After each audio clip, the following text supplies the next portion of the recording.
Your mind is not your ally. It was never designed to make you free. It was designed to keep you safe. And safety is the enemy of consciousness. The moment you realize this, you'll understand why awakening feels so dangerous. Most people believe the mind exists to help them, to guide them, to make sense of the world. But this belief is comforting, and comfort is rarely true. The human mind was not designed to make you free. It was designed to make you survive. And survival doesn't require awareness.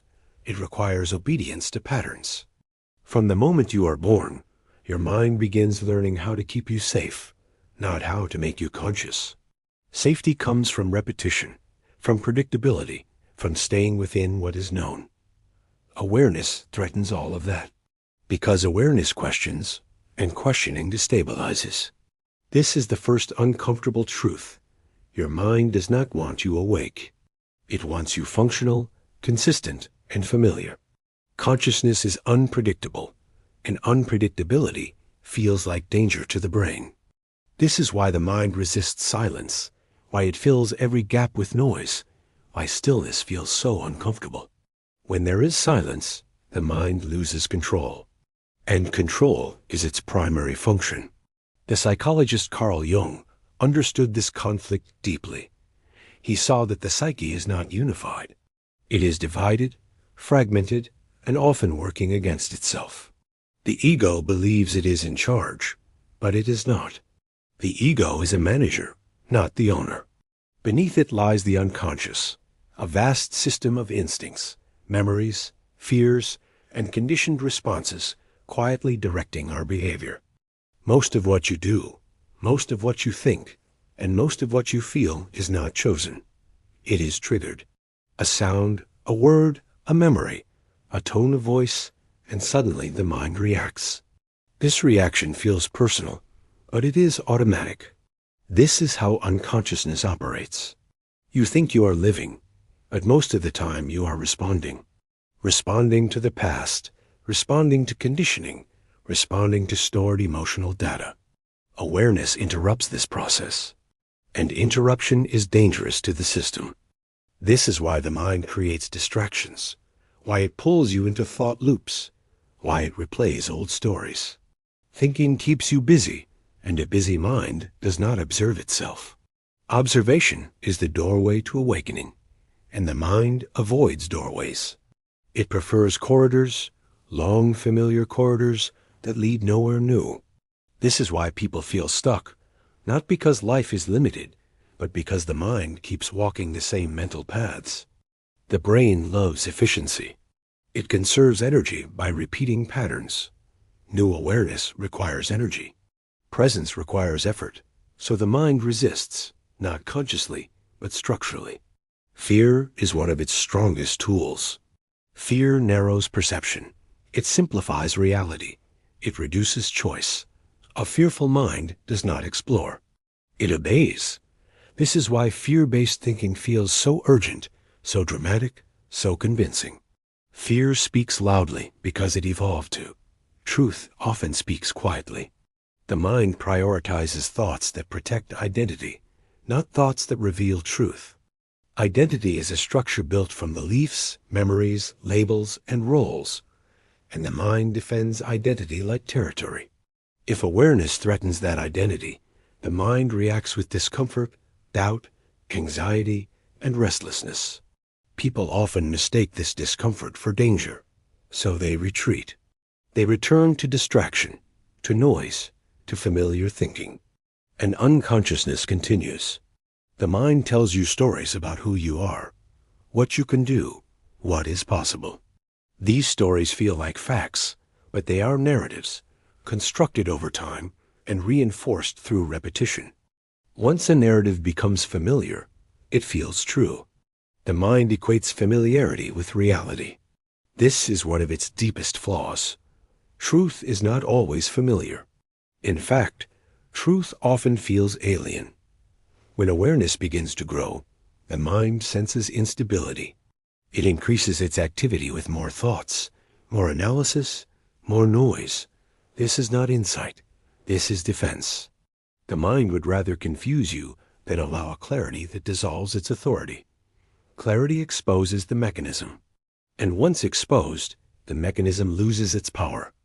This is why awakening is often described as unsettling, not because reality becomes darker, but because illusions dissolve, and illusions were comfortable. The mind was built to maintain continuity, to preserve a sense of self across time.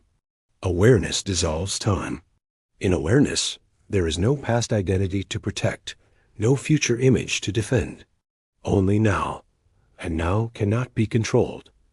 This is why the mind fears the present moment. In the present, it has no narrative, no script, only direct experience. And direct experience bypasses interpretation, which is the mind's territory. The more present you become, the less authority the mind has. This feels like loss. Loss of control, loss of certainty. But what is lost is not you. What is lost is the illusion of control. Most people confuse the mind with themselves. They say, "This is what I think," or "This is who I am." But a thought is an event, not an identity. A sound appears, a thought appears. You do not claim ownership of sounds, but you claim ownership of thoughts. Why? Because the mind told you to. The mind created the belief that your thoughts define you. This belief keeps you identified. Identification is the key to unconsciousness. When you identify with a thought, you cannot observe it. You become it. And whatever you become controls you. Awareness is disidentification. Seeing thought as thought. Seeing emotion as sensation. Seeing identity as a construction. This is deeply destabilizing to the ego. The ego survives through belief. Belief in a story. Belief in a self-image. Belief in continuity. Awareness reveals impermanence, and impermanence terrifies the mind, so it resists. It says, "This is dangerous, this is pointless, this is meaningless." These are not insights. They are defense mechanisms. The mind equates awakening with death, because awakening dissolves the false self. Jung called this process individuation, the integration of unconscious material into consciousness.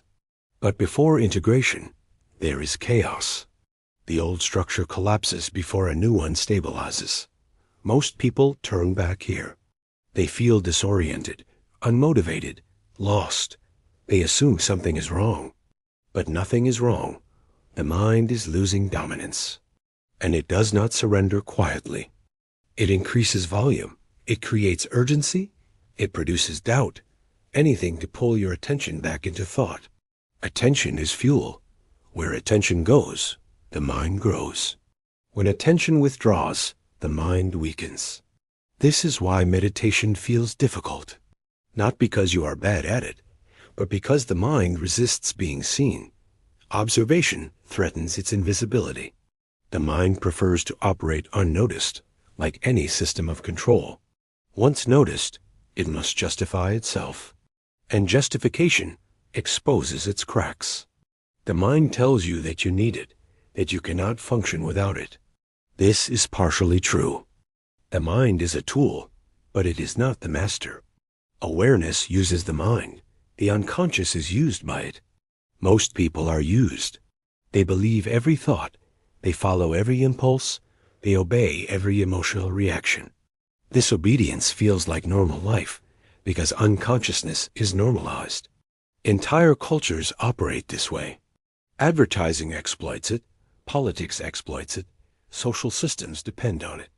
An unconscious population is predictable. Predictability is profitable. Awareness disrupts consumption. A conscious person does not buy narratives easily. This is why systems reward distraction. Noise keeps people asleep. Silence wakes them up. A mind fills silence with fear because fear pushes you back into activity. Activity keeps you occupied, and occupied minds do not question. Questioning is the beginning of awakening. This is why the mind discourages deep inquiry. It labels it as impractical, dangerous, or pointless. But inquiry is the only way out. Not analysis, but observation. Seeing what is happening without interference. This requires courage, because what you see is not always flattering. You see reactivity, you see fear, you see conditioning. You see that much of your personality is mechanical. This realization can feel humiliating. The ego hates humiliation, so it resists. It creates spiritual identities, intellectual identities, moral identities, anything to regain a sense of superiority.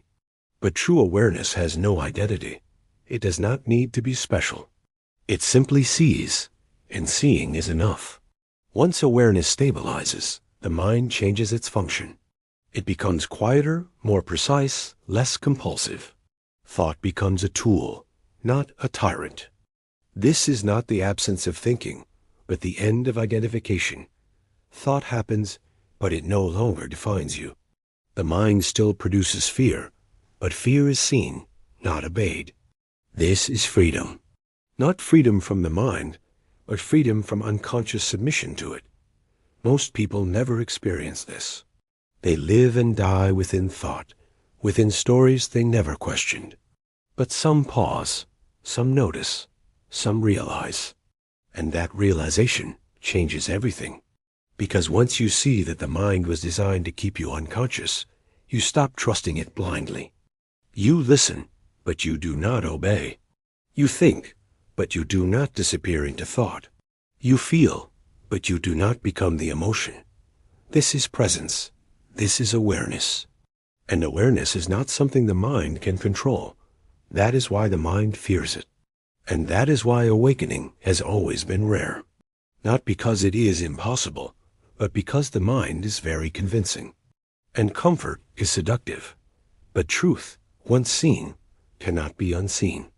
And that is the point of no return. Thanks for watching. If this resonated with you, subscribe for more content like this.